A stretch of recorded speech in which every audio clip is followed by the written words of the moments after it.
Hi everybody, I'd like to take a moment and thank our sponsor, Wisconsin Association of Independent Colleges and Universities.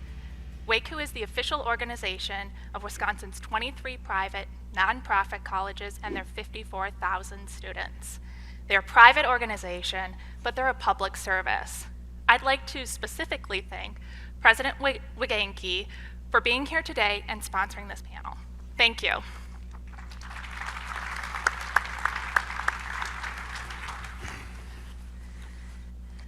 All right, I want to thank our panel for joining us today. All three of our panelists and their companies have implemented innovative programs to attract workers and bring the next generation into the manufacturing workforce. I'm glad that they have the opportunity to share their stories with this audience. Joining us today, we have Eric Blum, President of Freedom Graphic Systems, Inc., based in Milton. We have Tom Abrahamson, Vice President of Manufacturing Operations for KI, based in Green Bay.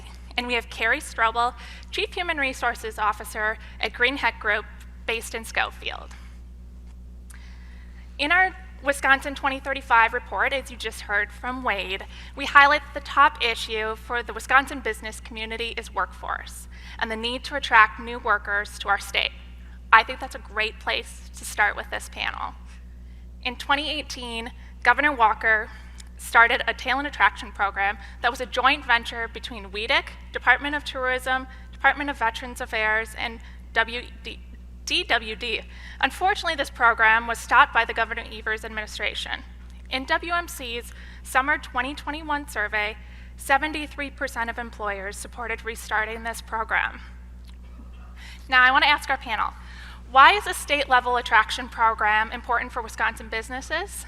And tell me a little bit about what's working for you and your companies to attract new workers. And Eric, I'll start with you. Well, thanks for inviting me here today. We are really a big supporter of this initiative. Attracting employees is very important to our industry. We're in the print and mail industry. We employ about 1,000 employees, and it's a trade that is a long-term trade where you have to bring people in and go through many different educational steps to get an employee acclimated for the type of work we do. So it's a great program to bring people into our states and help employers like Freedom bring people in. But we have to, as employers, we have to kind of change our way of thinking as we try to onboard employees. So we've had to create what we call Freedom University, which is an internal education program that teaches all different types of skills, from technical skills, which is how to run our equipment, but leadership skills to prepare people for that next position, and as well as different languages. We're employing folks from India, Albania, Spanish, and so as a company we've had to not only teach second languages to our employees, but also to our leadership, so we can embrace those employees and really bring them into our family, which is in our company. Great. Tom? Yeah, you just heard Wade talk a lot about it's kind of a numbers game, and there's just obviously not enough people to go around for all the jobs that are currently available. And a good example is we have a trucking division as part of our company, and constantly looking for truck drivers. And I was able to do a little presentation for our sales force, just explaining some of the challenges that manufacturing is dealing with in our company. And it was amazing to me that over time it showed that the country is going to be short over 1 million truck drivers in the next 10 years. So there's definitely a numbers problem nationwide. But Wisconsin's a great state, as Wade kind of alluded to, and it has a lot to offer. And so anything I think that we can do to get more people in the state, and basically we think it can help us from entry-level jobs to the skilled trades. A lot of need in automation right now. Our company is going through a large transformation as far as automating several positions, not really to eliminate jobs, but to make people's jobs easier. And if we can attract talent to help us do that, I think it's going to be a huge gain. So. Great. Carrie? Yeah, I mean, definitely for sure a numbers game, but there is power in numbers, so kind of pooling resources rather than have independent companies like ours go out there and using resources, money and human resources to draw folks to our individual companies, ultimately we're just stealing from each other and we're not adding to the pipeline. And, we're having a pretty robust dialogue at the community level where we're talking about that very thing, bringing people to the table, other manufacturers like us. We're based out of central Wisconsin. We have about 4,000 team members today. We'll have 4,600 tomorrow when we close on an acquisition. And, we're chasing a headcount shortage. And we'll continue to chase a headcount shortage as we plan to, double in size in the next 4 years. So we need to be better problem solvers, and having dialogue together at the community level and at the state level to say, okay, let's not race to the bottom and just keep stealing from each other and spending our time and resources to ship the same person back and forth. Let's challenge ourselves to use those resources differently and actually impact the pipeline. So those conversations are happening at the community level. They need to be happening at the state level as well. I think I heard Wade alluding to it from the back, where he's talking about our college students. The time is now to really be drawing the college students back to Wisconsin if they've left for school, or really rooting them here if they're graduating from a UW college or technical school. As I was talking with my team, kind of preparing for this conversation, they shared with me a saying that they've heard out in the recruiting world as they do job fairs. And it is, go to a UW school for a great education, but then go to the Twin Cities for a great career. And I was like, what did they say? And I don't know if that phrase is dated, but if it is a current phrase that they hear during job fairs, we need to flip that script. We need to keep our students and draw students from other university systems as well. And like I said, I think the time is right, because for years we've been hearing about kind of people moving towards large, busy metro areas for opportunities. But recently we've been hearing how that's changing because of cost of living and lifestyle and the ability to work differently. We're seeing movement back towards areas that can offer lower cost of living and some of the things that Wade mentioned. So I think we really need to pool our resources and really focus on specifically that group of potential workers. And I know, Carrie, when we had talked earlier, you talked about some of the innovative things you've done. For example, the job fair in Iowa. If you would like to tell the audience about that, I thought that was great. Yeah, so actually today we have a small contingent of recruiters in Iowa. Why we're in Iowa, we do not have a manufacturing company in or location in Iowa, but there's 700 workers that are displaced because of a factory that was closing. I believe it was called TPI, and they manufactured for one contract. That contract didn't renew, so we sent folks down to participate in a job fair. We certainly are not the only ones there. There's over 100 employers racing to fight for those manufacturing talent. But what we're choosing to do that we've never done before is offer anyone that's willing to relocate their family to Wisconsin to work for us. We will help them and offer them a relocation package and really say, okay, if it's a barrier to, moving your family to Wisconsin and working for us or another manufacturer, obviously we would be happy, but we're not going to pay for anybody else. But if they're willing to come and work for us, we'll pay. And we've never done relocation packages for production team members before, but it'd be great to see some new talent brought to the state. We don't know if it's going to be successful. We're trying it. I have high hopes, but we'll see. That's great.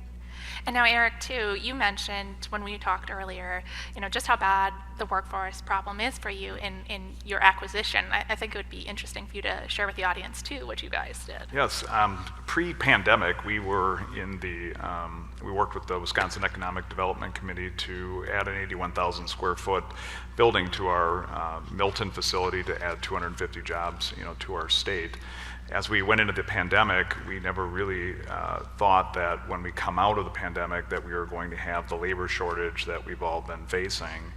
And our workload is very heavy in the fourth quarter of the year.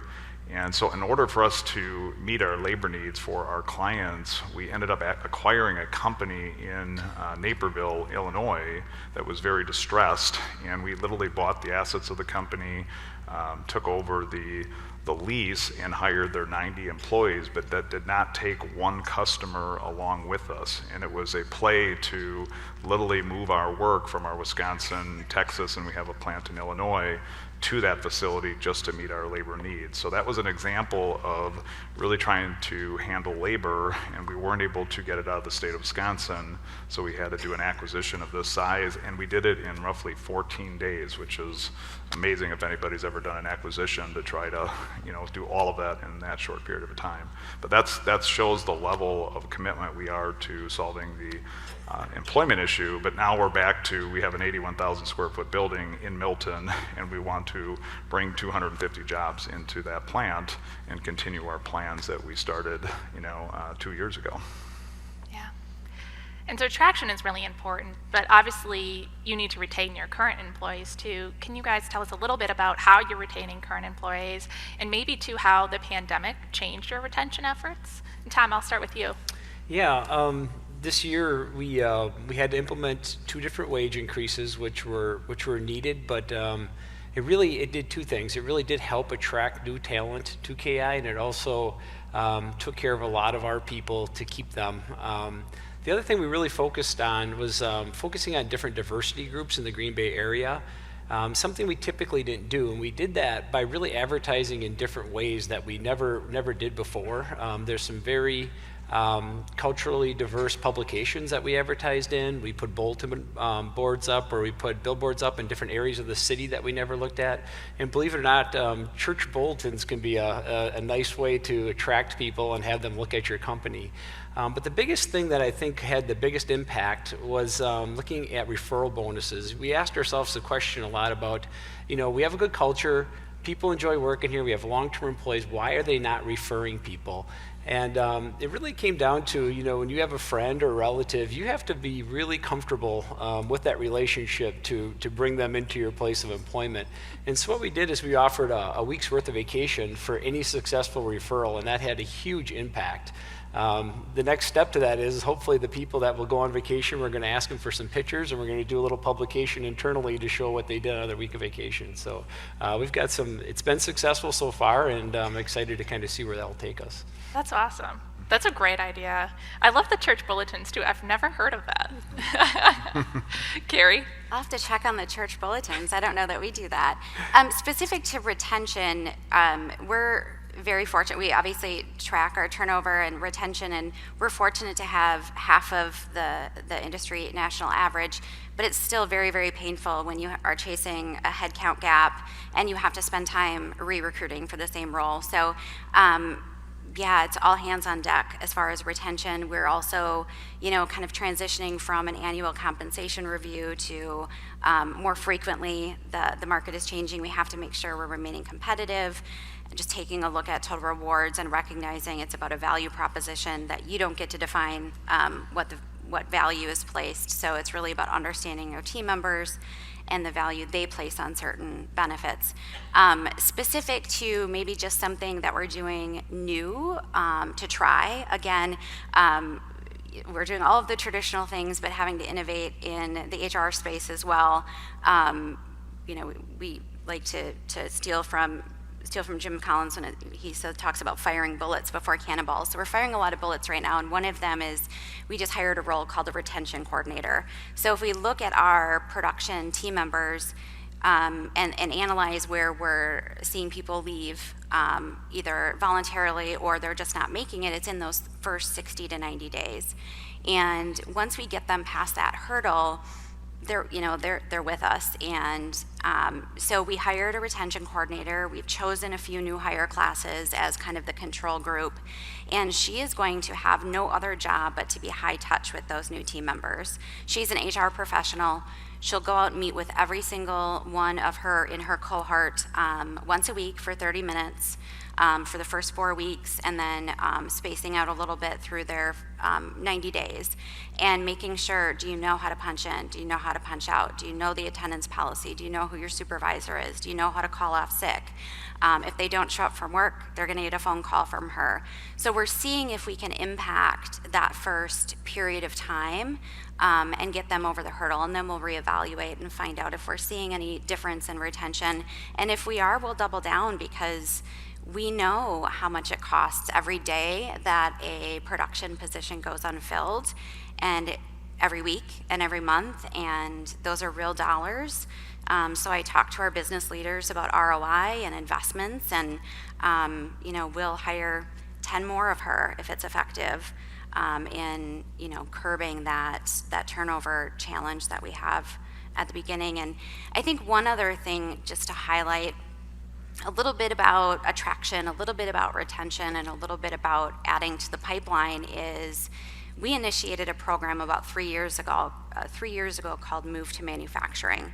And it was a program that was just kind of born out of ideas within the four walls of Green Hack Group, talking about we can't keep stealing from each other. We need more folks in manufacturing, and if we can look at upskilling individuals that are already employed in our community that are maybe in lower skilled, lower paying roles, we can add to the pipeline.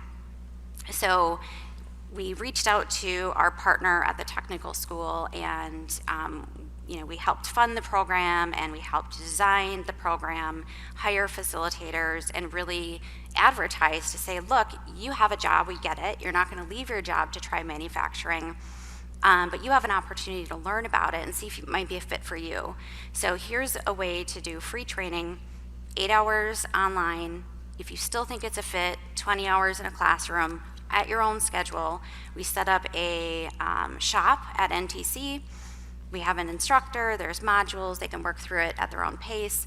And if they go through the online and the hands-on and they still think manufacturing is a fit for them, they're guaranteed an interview with any one of our community employer partners. I think there's 12 or 13 signed up now to be partners with us. And they're guaranteed an interview, which will include an extensive tour. And if they do get hired, they get a $500 bonus paid by the company that hires them. They got a lot of free training out of it, so it should be cost neutral for them. And then in order to be considered an employer partner to move to manufacturing, you have to have a minimum starting wage of $15 an hour. And so the partners have between $15 and $20 an hour starting wage. We've seen nearly 500 people try out manufacturing in that way. Several of them have opted out, finding out that manufacturing is just not for them, which is fine. That's part of the way the program was designed. And I think as of this morning, they said we added about 90 to 100 manufacturing team members into the pipeline. So reskilling them from fast food or retail and getting them into a job, paying $15 to $20 an hour in manufacturing. Most of them don't come directly to Green Hack. It doesn't impact us immediately and directly, but it's adding to that pipeline. So it's retention, because there's a way for those folks to try manufacturing before employers like us pay to hire them and train them. So I think it's a really great testament that we start with 500 and end with 100. It's a cheaper way to allow people to keep their day job and try manufacturing. So we're pretty proud of that. And we stood it up and funded it for the first couple of years. It's got its legs now, and we've transitioned that program over to SWMA, or Central Wisconsin Manufacturing Alliance, and they're going to be the stewards of that program going forward. It's got a self-funding model. So we're hoping that it continues to pay dividends in Central Wisconsin, so we and our other manufacturers in the area can benefit from it, but they'll also have it available to kind of replicate in other communities as well. So we're pretty proud of that, and pretty proud of, again, working to help retention and encourage additional folks to try manufacturing, because it's all about pipeline at this time. Yeah, absolutely. Yeah, and I talked with the Move to Manufacturing program as well, and I think it sounds like a great program, and hopefully we can expand it to other parts of Wisconsin. MoveToManufacturing.com. Cheap plug. Eric? Yes, I think we've done a lot of the same things that all companies here have done with, increasing our wages, sign-on bonuses, referral programs, recruiting efforts, through social media and job boards. But I think that the fundamental focus of our company has been on our leadership and how we have to change our mindset in the production and the administrative areas. Before the pandemic, we had this mindset that an employee needs to work out their lifestyle around their job, so do their appointments, et cetera, after hours. And when we went into the pandemic, our company had to change and really, enable employees to work out of home because of homeschooling, or we had to allow people to, have, time to take care of their family or their sick parents. And so what we did from the administrative standpoint is we said we have to start thinking different. How can we, work our job around the employees? And that's a really hard mindset for a lot of manufacturers. But how we did that is by spending a lot of time with our employees, really on the ground level. And with our administrative employees, we came up with a new policy, and that policy is teleworking as a benefit. So we give our employees 90 days a year to pick when they want to work from home. And so that has really created a great benefit, and it really has increased morale in our administrative areas. And as a company, we had to set up computers at their homes, printers, more video conferencing to accommodate, that type of an environment. But now this enabled our administrative employees to work from their home on certain days that might help with daycare, schooling, doctor appointments, et cetera. And then in the manufacturing areas, again, we had to really understand, how to work with the manufacturing groups, and we've gone to more of a flexible set of hours. And so, for example, in the past, if somebody had an attendance issue, we would be like, okay, you've had 5 occurrences, the 6th one's going to be a verbal write-up, so we were very strict on attendance. But we changed the mindset and said, why are you late? And the employee would say, well, I have a daycare issue. So we would say, well, what hours would you work, to be on time? And they said, well, instead of starting at 7, if I could start at 8, I would be on time. So we started creating flex shifts, and so that we could start allowing our employees to work very different hours. And in the beginning, it was very chaotic, very hard to manage, but we focused on it. We got our IT group together, we created an app so we can start managing different employees' hours. And today, we are more productive with less people because of this flexible hours. But you have to kind of run your company a little bit differently, and you have to change the mindset of your managers. And I think when I went through this process, it was the leadership that I had to focus on, because they were like, this won't work, we can't do it. And the minute we got it working, the managers bought into it, and we've been very successful with this. So we have 2-hour shifts, 4-hour shifts, 8-hour shifts, 10-hour, and 12-hour. And we've been able to integrate that across our entire company in all regions. So just a couple different examples. That's great. I think many of us agree that for years, young people were being pushed away from skills training and manufacturing careers, spent the last decade or so trying to reverse course and promote these careers.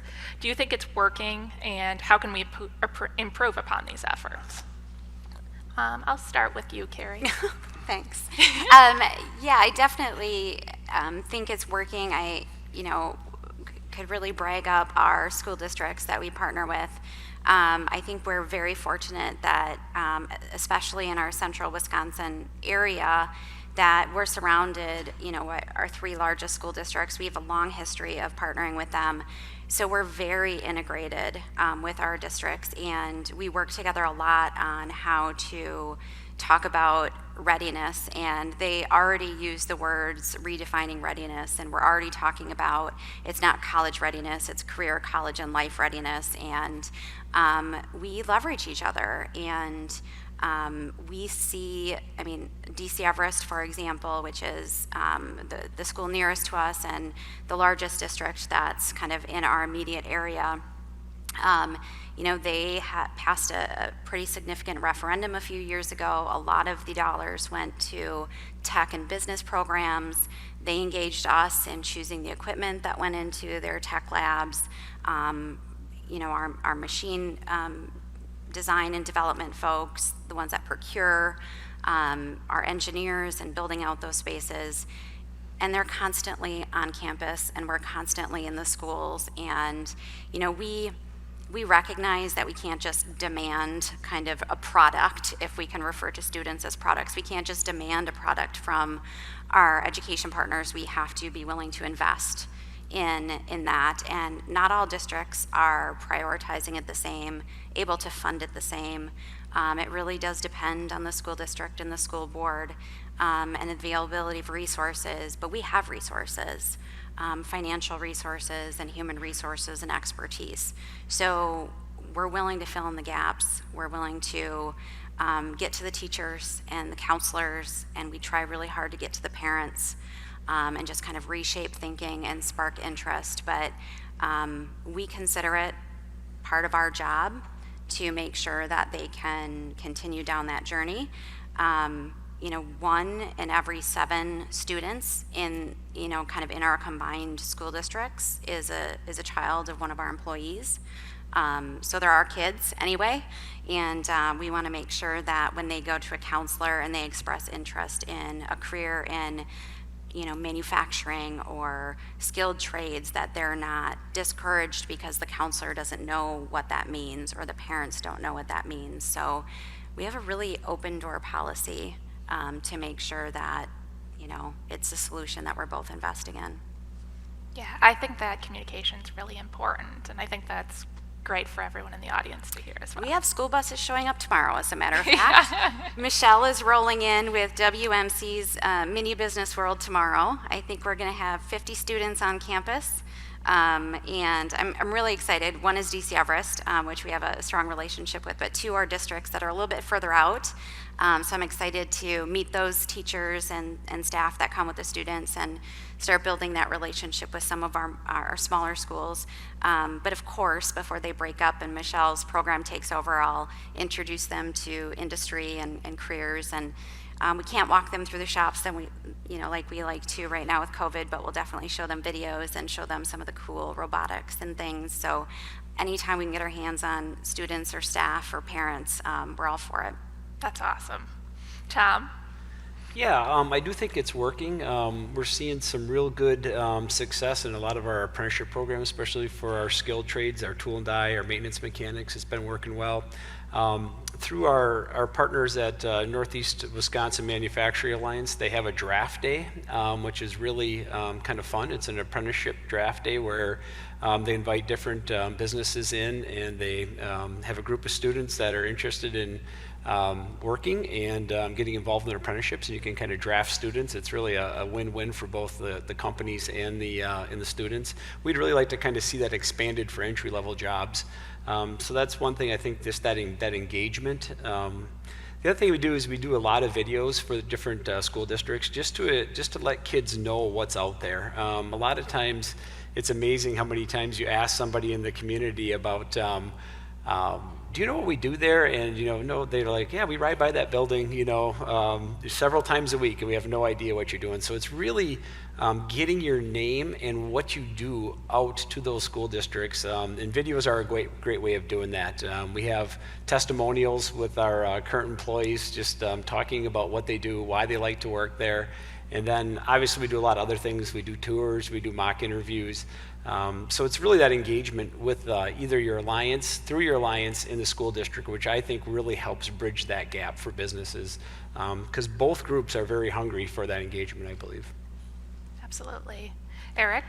Yes, we're doing a lot of the same items mentioned here. What we're trying to do a little bit different is really so for example, we brought the Milton High School and had them tour our facility, but we have a program that we call TOPS. It's a technical operator program, and so we're trying to use that as a mechanism for high school kids that are not planning on going into college to join into our TOPS program, and then from there they would go into a apprentice program to learn the printing and mailing industry. And we've actually taken a separate facility, a 30,000 square foot building that was more of a warehouse, and we've actually put printing equipment in there that will be used for classroom and hands-on training. So when an employee will start with us, they will go through that training program, part in a classroom, part on the equipment that's sitting idle before they would go into the manufacturing area. And secondly, we believe we have to make our industry sexy. It's a printing industry, and not a lot of people really understand what print manufacturing is and how much technology is in our industry and how much data drives what we do. So we've been implementing a lot of direct marketing programs. So we're printers, so we're now starting to send direct mail advertisement around our community, trying to attract some of the students and also try to reach the parents, so that the parents start looking at is trades a good model for employees. And we try to highlight a wage and a skill progression. So as you gain these skills, your wage is going to kind of grow with that, and really highlight that in our industry, someone in 2 to 3 years outside of high school could make $80,000-$90,000 a year, similar to what they could do graduating from college. So we're really trying to attack both the schools and get the interest through the students by touring our facilities and understanding our training programs, but we're also trying to get the media a little bit through our direct mail advertisement to try to entice people into our industry. Absolutely. And I think just to build off of that a little bit, we need to engage young people. We need to engage their parents. I think almost just as importantly as young people, are there any specific programs or anything that you would give as advice to this crowd on how to engage young people in your community? And Tom, I'll start with you. Yeah, through the Alliance, the Northeast Wisconsin Manufacturing Alliance, they asked us to, as an engagement tool, to put together what we call Get Real Math videos, and it was really kind of a unique opportunity. So teachers were struggling a little bit on how to make math real to students, and so they've came to different manufacturers locally, and they say, could you give the students a problem, basically, and create a video showing them on how math can solve the problem. And we've done several different videos, and teachers really enjoy using those because it can really relate to the students' real life examples. It gets our name out there, it shows what we do. So that's one way we do it. We have team members that are engaged in both the Alliance's K-12 and STEM task force, and that's really an outreach program with the K-12 community through the Alliance to develop a force that will really kind of get students looking at manufacturing from a different standpoint.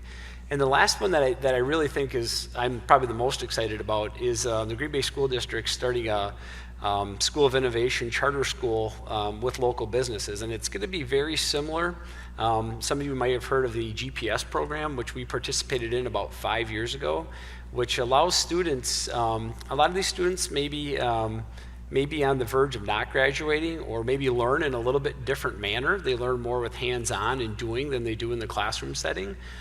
So through the guidance counselors and through the school districts, they're trying to identify these kids that really may struggle a little bit, but have a lot of potential, just learning in a little bit different way.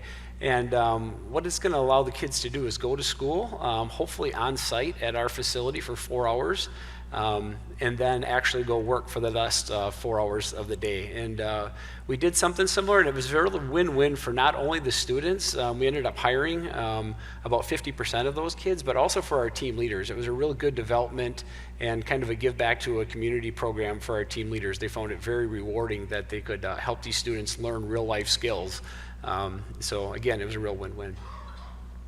Carrie?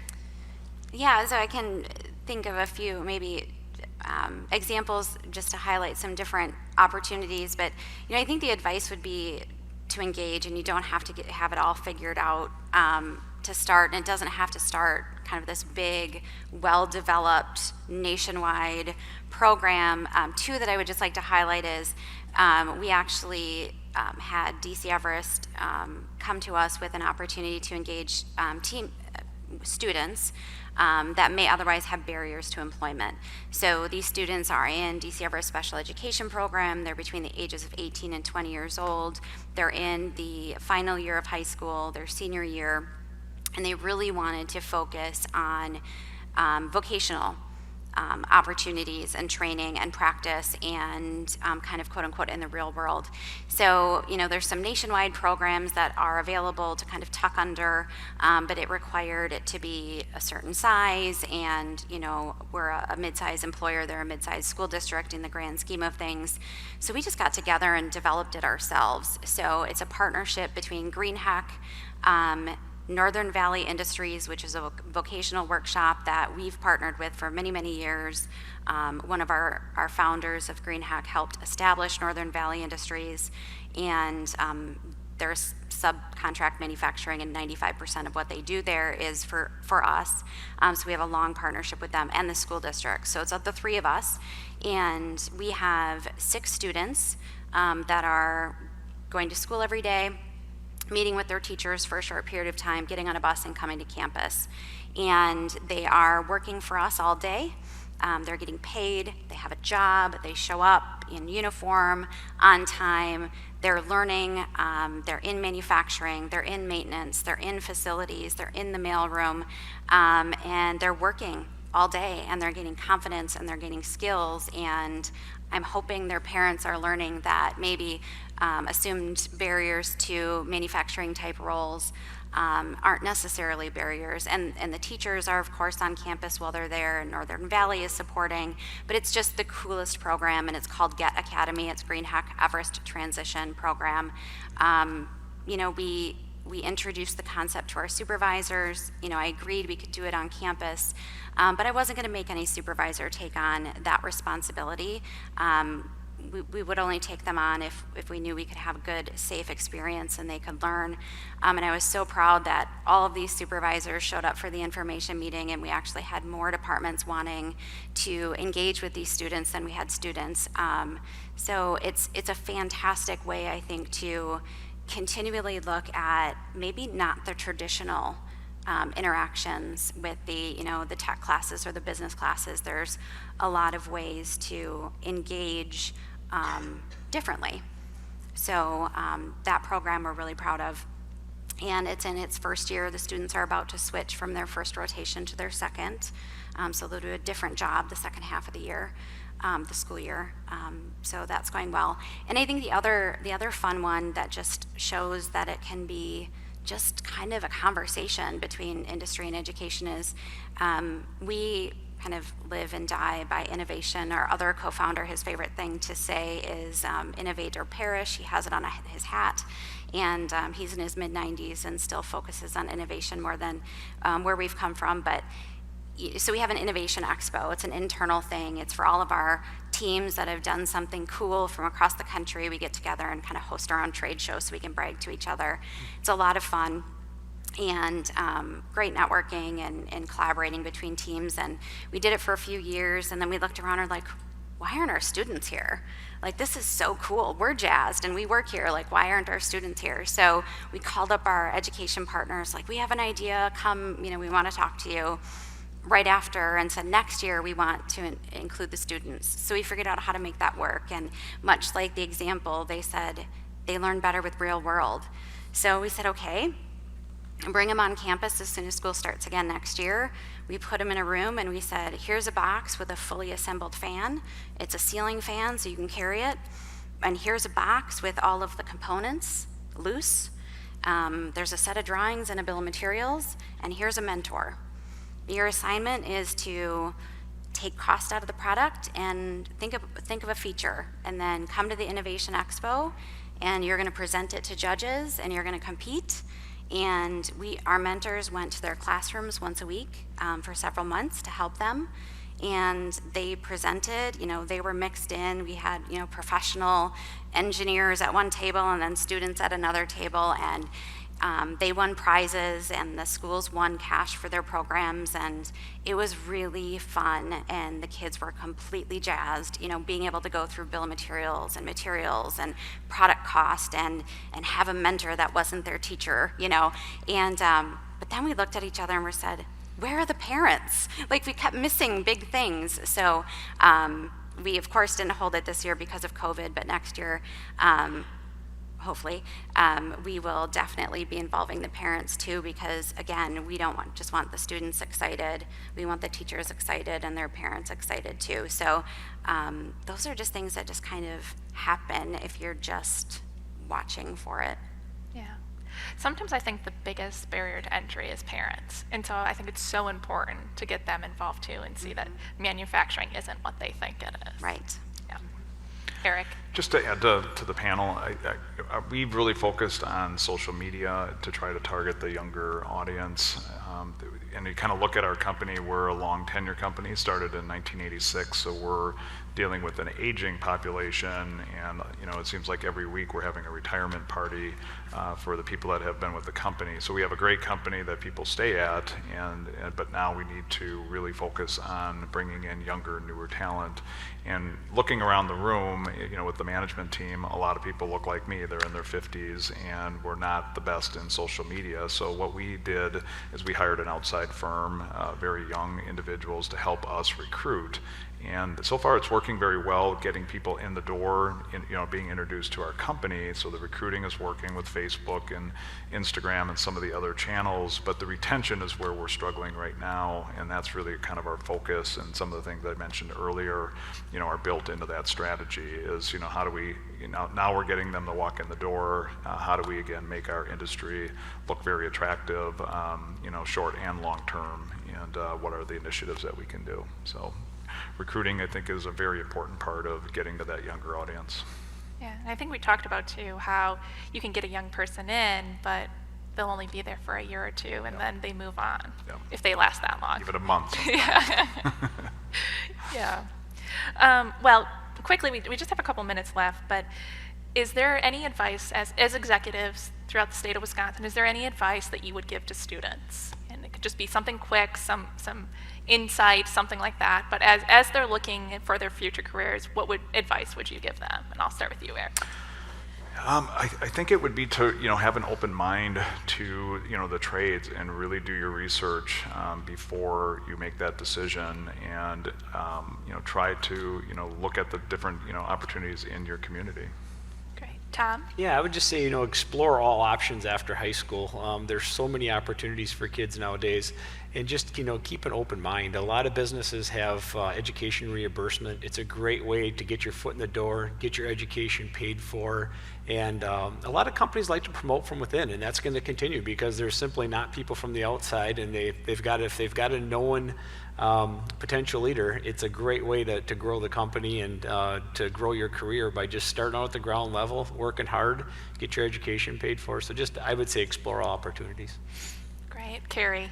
Yeah, I think I would just encourage them to look past the assessments that line them up with jobs that quote unquote fit them well, and recognize that careers are more than just kind of aligned aptitudes. There's an entire life that has to work around the career. So stability and work-life balance and location and hours and of course wages and benefits, but look at the entire kind of dynamic around choosing a career, and it's not simply what spits out on a report that says, oh, you're good at math, you would be good at, insert 4 careers that align with math, but really just understand that there's a lot more that goes into it. Absolutely. Well, thank you guys. This has been really great. I think it's been really insightful and hopefully helpful to everyone in the audience. And I just really thank you guys for being here and joining us today. Thank you.